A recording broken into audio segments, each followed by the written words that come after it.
lesson for today is about restating sentences and summarizing information from various text types. After going through this lesson, you are expected to restate sentences heard in one's own words, summarize information from various text types. What is restating an idea? Restating an idea is saying it in other terms or words. A restatement uses different sentence formation. Let's have example. Original passage. As stated in Animal Planet, the hippopotamus is the third largest land mammal after elephants and rhinoceroses. It grows up to 16 feet long and 5 feet tall.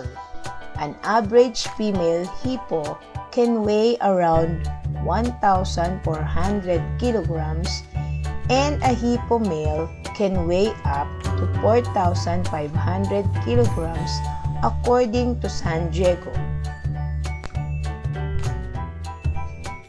Restated passage in own words. Hippopotamus is the third largest land mammal after elephants and rhinoceroses as said by the Animal Planet. It can get bigger by 16 feet long and 5 feet tall. According to San Diego, a female hippo can normally weigh up to 1,400 kilograms compared to a male hippo which may gain up to 4,500 kilograms. Strategies used in the example above in restating idea are as follows. Number 1. Start your first sentence in different point from that of the original text. In the example shown above, notice that we started by introducing the topic hippopotamus, then followed by the supporting statements of the topic. The essential information are cited in a completely different manner. Number 2. Use synonyms. Synonyms are words or phrases with the same meaning. In the example above, observe the use of synonyms. Gross, bigger. Average, normal. You can also use a thesaurus as your reference in finding synonyms of a word. However, don't overdo. The use of some of the same words as the original text is still acceptable.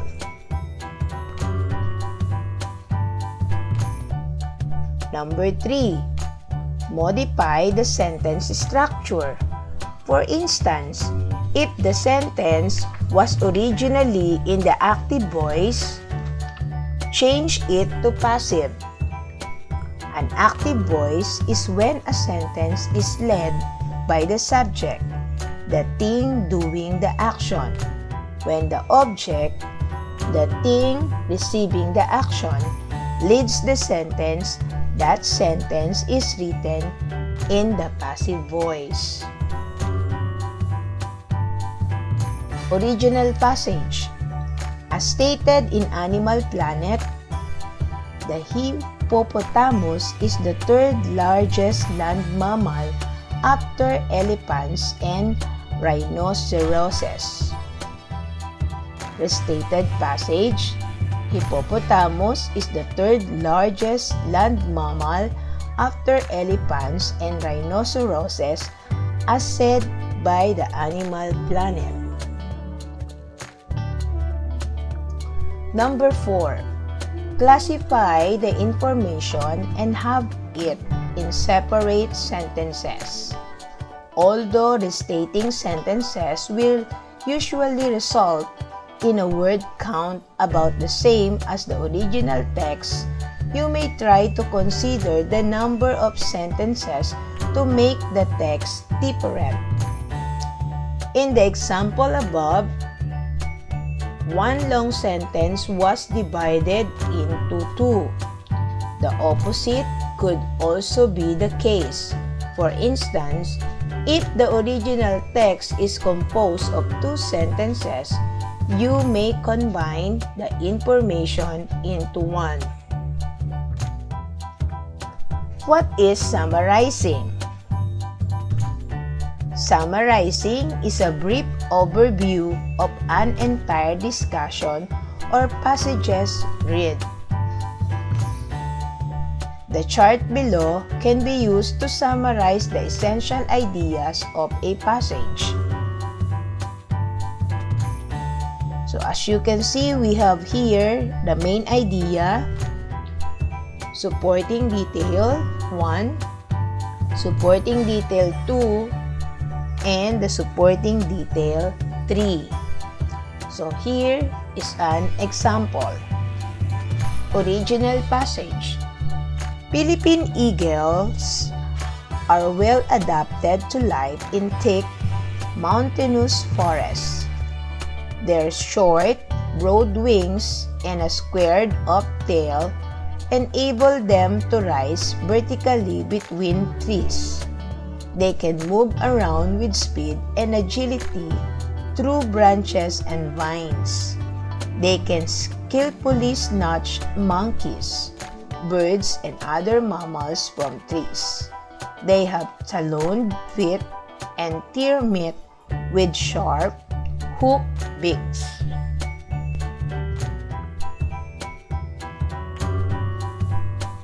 Okay, so this is the summary.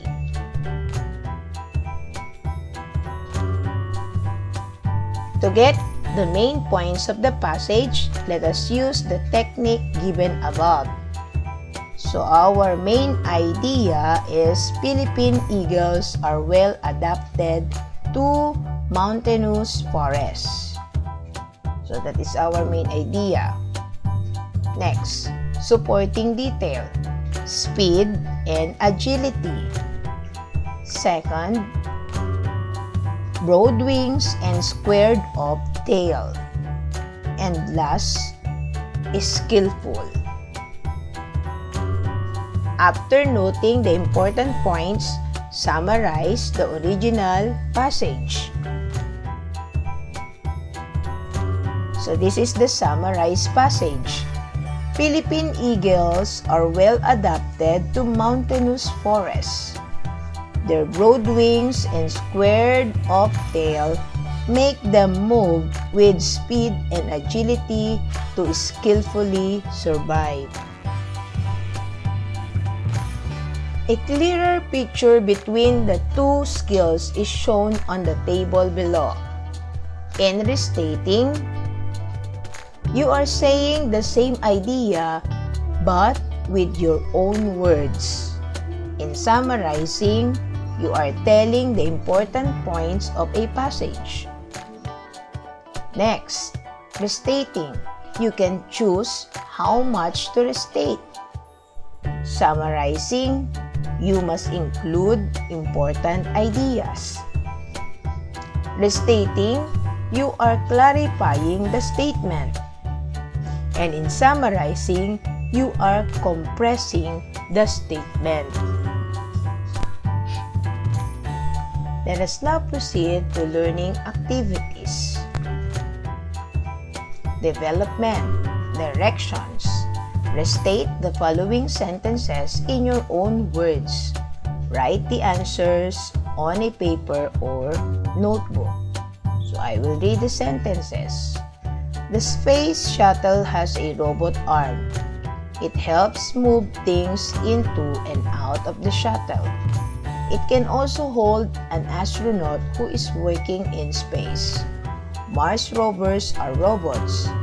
They drive around on the land. Number 2, 3 NASA rovers are on Mars. 2 of them are still working. Stardust was first robot sent to a comet. It brought bits of the comet back to Earth in January 2006. Number 3, in the past, robots had helped NASA explore. Today, they are still significant to NASA. In the future, robots will be used to help return humans to the moon and to travel to Mars and beyond. So the answer for these 3 activities may vary. Next, another development activity is you are going to read the passage below, then find the main idea of the text and look for the supporting details that explains the main idea. Use the chart below and write the answers on a paper or notebook. So let us read the paragraph. Television has good effects as well as harmful ones. The violent, crime-filled pictures shown on television may contribute to an impression that the world is evil. It may result in a fearful or negative view of the world. The television commercials urging us to buy various goods may create a feeling of dissatisfaction in us if we fail to buy their goods, which the television advertisement tells us that everybody has. I answer this chart. I will give the main idea as your bonus. So our main idea is harmful effects of television.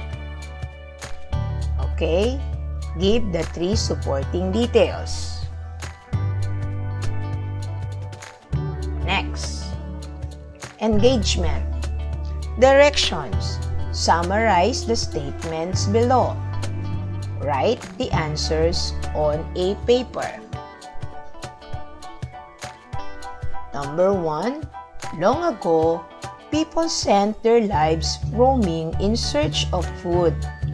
They went from place to place looking for wild plants. They hunted and fished wild animals. Then people found they could tame certain animals. They learned to grow plants such as rice and wheat. People stopped roaming and settled down as farmers. Okay, I will give the answer for this as your guide. Answer. Long ago, people roamed in searching for food. They looked for wild plants, hunted, fished, and tamed wild animals from place to place. They learned to grow plants and stopped roaming and became farmers.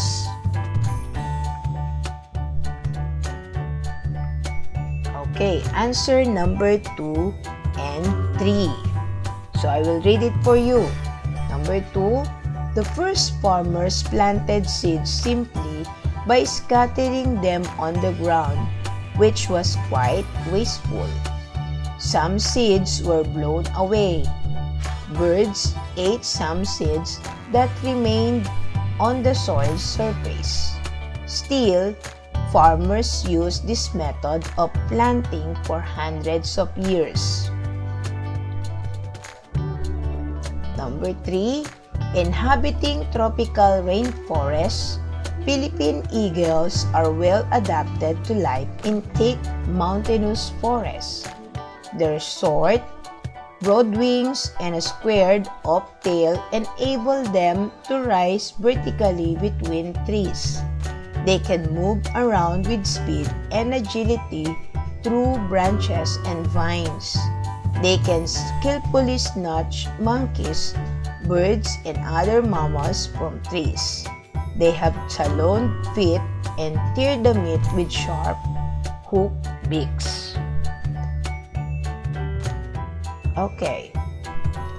Another engagement activity is read the passage below, then restate the text in own words.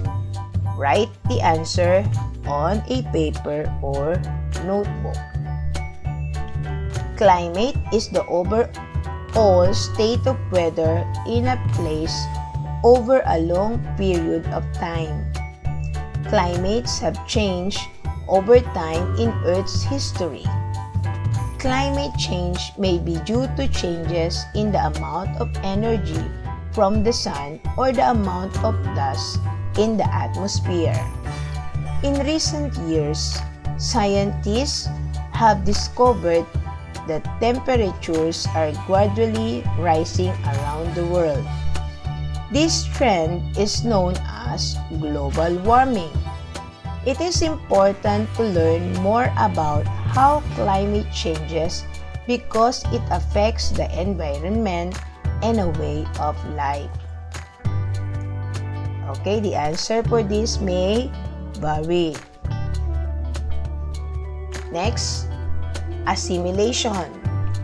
Read the article below and answer the questions that follow on a paper. On this age of technology, sources of information include both print and non-print materials. You have the choice which to use, so you should know how these materials are different from each other. Print materials refer to all paper publications in printed form. Examples of these are published books, journals, magazines, newspapers, dictionaries, and encyclopedias. All this you can hold and grab. You can scan through their pages and read the contents conveniently. It is said that they are reliable and affordable for most people who value these resources. On the other hand, non-print materials are those that have special formats. The information they give can only be accessed or reached by using machines or digital equipment like computers, tablets, and cellular phones. Examples of these materials are e-books, e-journals, e-photographs, compact discs, records, slides, videos, and films. This can relay information faster. Now, the choice is yours. Questions? What is the main idea of the article? So, number 1 is your bonus. The main idea of the article is about the sources of information. Now, answer number 2 to 4. Number 2, what are the two sources of technology to gather information? 3, how do these two sources differ from each other? And 4, write the best summary you can for the article above. Okay, let's proceed to assessment. Directions: watch or listen to a news broadcast on television or radio. Restate the news broadcast watched or heard in own words. And then write the answer on a paper or notebook. Next, sort the following titles of the text below according to each type. Write the title under the correct heading in the table. Do this in your notebook. Water shortage is becoming a serious problem in the city because of the growing population. That is why the city government has to take concrete steps to address it. One solution is to make more water available through recycling. The building of more desalination plants may be done but is very expensive. Another solution that the city officials are doing now is educating the people so they do not waste water. Meanwhile, there is also a move of the government to protect existing water supplies from being polluted. There are some more ideas to help solve the problem, but maybe the ultimate solution is that everyone must become actively involved. Okay, let's skip the main idea. Water shortage. Now answer the rest of the activity. Give the 3 supporting details and then summarize the passage. Okay, class, how are you? Did you learn something new today? Oh, that's great. That's the end of our lesson. If you are new to this channel, please like, share, subscribe, and hit the notification bell to notify you in my next video lessons. Thank you for watching.